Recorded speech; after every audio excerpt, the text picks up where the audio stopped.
ನಾನು ಅತ್ಯಂತ ಚಿಕ್ಕವನಾಗಿದ್ದಾಗ ಚಂದಿಯವರು ಮೈ ಮೇಲೆ ಬರುತ್ತೆ ಅಂತ ಹೇಳಿ ನಮ್ಮಮ್ಮನ ಮೇಲೆ ನಡೆಯಬಾರದಂಥ ಘಟನೆ ನಡೆಯುತ್ತೆ. ಆಗ ನಾನು ಥಿಂಕ್ ಮಾಡಿದ್ದು, ಇದರ ವಿರುದ್ಧ ನಾವು ಹೋರಾಟ ಮಾಡಲೇಬೇಕು ಅಂತ. ಹೀಗೆ ಅನೇಕ ರೀತಿಯಲ್ಲಿ ದೇವಮಾನವರ ವಿರುದ್ಧ, ಡೋಂಗಿ ಸ್ವಾಮೀಜಿಗಳ ವಿರುದ್ಧ, ಮಂತ್ರವಾದಿಗಳ ವಿರುದ್ಧ, ಅದರಲ್ಲೂ ಮಕ್ಕಳಿಗೆ ಈ ಅವೇರ್ನೆಸ್ ಮೂಡಿಸ್ಬೇಕು ಅಂತ ಹೇಳಿ ಹೆಜ್ಜೆ ಮೇಲೆ ಹೆಜ್ಜೆಯನ್ನು ಹಾಕ್ಕೊಳ್ತಾ ಬಂದೆ. ಒಂದು ಕ್ಷಣ ನಾನು ಯೋಚನೆ ಮಾಡಿದಾಗ 38 ವರ್ಷಗಳು ನಾಳೆ ಕಳೆದೇ ಹೋಗ್ಬಿಡ್ತು. ಈ 38 ವರ್ಷಗಳ ಸಾಧನೆಯಲ್ಲಿ ಮಕ್ಕಳ ವೈಜ್ಞಾನಿಕ ಕ್ಷೇತ್ರದಲ್ಲಿ, ಶೈಕ್ಷಣಿಕ ಕ್ಷೇತ್ರದಲ್ಲಿ, ಸಾಮಾಜಿಕ ಕ್ಷೇತ್ರದಲ್ಲಿ ದುಡಿದಂಥ ವ್ಯಕ್ತಿಗಳನ್ನು ಗುರುತಿಸಲಿಕ್ಕೆ ನಮ್ಮ ಕರ್ನಾಟಕ ಸರ್ಕಾರ ಮುಂದಾಗಿದೆ.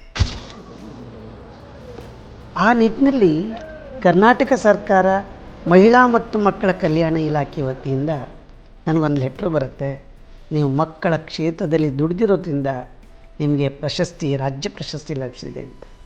ಆಗ ನನಗೆ ಅರ್ಥ ಆಗುತ್ತೆ, ಹೌದಲ್ವಾ, ನಮ್ಮ ತಾಯಿಗೆ ಆದಂಥ ಒಂದೇ ಒಂದು ಘಟನೆಯಿಂದ 38 ವರ್ಷಗಳ ಕಾಲ ಮಕ್ಕಳ ವೈಜ್ಞಾನಿಕ ಕ್ಷೇತ್ರದಲ್ಲಿ, ವೈಚಾರಿಕತೆಯ ಕ್ಷೇತ್ರದಲ್ಲಿ ದುಡಿದಂತಹ ನನ್ನ ಸೇವೆಯನ್ನು ಗುರುತಿಸಿ ಕರ್ನಾಟಕ ಸರ್ಕಾರ ನವಂಬರ್ 14ನೇ ತಾರೀಕು 22ರಂದು ಘನವೆತ್ತ ರಾಜ್ಯಪಾಲರಿಂದ ಪ್ರಶಸ್ತಿ ಬರುತ್ತೆ.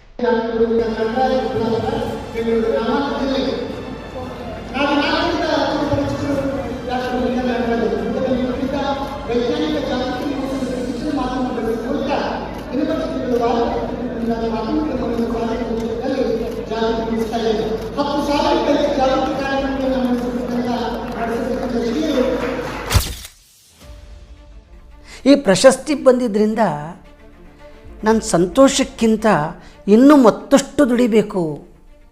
ನಮ್ಮ ಅಮ್ಮನಿಗೆ ಆದಂಥ ಅವಮಾನ ಇದೆಯಲ್ಲ, ಬೇರೆ ನಮ್ಮ ಮಕ್ಕಳ ತಾಯಂದಿರಿಗಾಗಬಾರ್ದು, ಜಾಗೃತರಾಗಬೇಕು. ಈ ನಿಟ್ಟಿನಲ್ಲಿ ಮಕ್ಕಳಿಗೆ ವೈಜ್ಞಾನಿಕ ಕ್ಷೇತ್ರದಲ್ಲಿ ಅವೇರ್ನೆಸ್ ಮೂಡಿಸಿದಾಗ ಮತ್ತಷ್ಟು ಮಕ್ಕಳುಗಳು ಅವೇರ್ನೆಸ್ಗೆ ತುತ್ತಾಗಿ ವೈಜ್ಞಾನಿಕವಾಗಿ ಬ್ರಾಡಾಗಿ ಯೋಚನೆ ಮಾಡ್ತಾರೆ, ಅನ್ಯಾಯಕ್ಕೆ ಒಳಗಾಗಲ್ಲ. ಈ ನಿಟ್ಟಿನಲ್ಲಿ ನಮ್ಮ ಕರ್ನಾಟಕ ಸರ್ಕಾರ ಈ ವರ್ಷ ಕೊಟ್ಟಂಥ ಈ ರಾಜ್ಯ ಪ್ರಶಸ್ತಿ ನನಗೆ ಮತ್ತಷ್ಟು ಬೂಸ್ಟ್ ಕೊಟ್ಟಿದೆ ಅಂತ ಹೇಳಲಿಕ್ಕೆ ಹೆಮ್ಮೆ ಆಗುತ್ತೆ.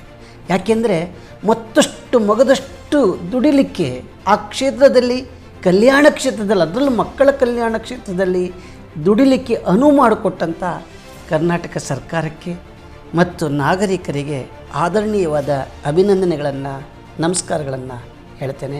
ಮತ್ತಷ್ಟು ಮಗದಷ್ಟು ಸೇವೆಯನ್ನು ಮಾಡಲಿಕ್ಕೆ ನಾನು ಮುಂದಾಗ್ತೇನೆ. ನಮಸ್ಕಾರ.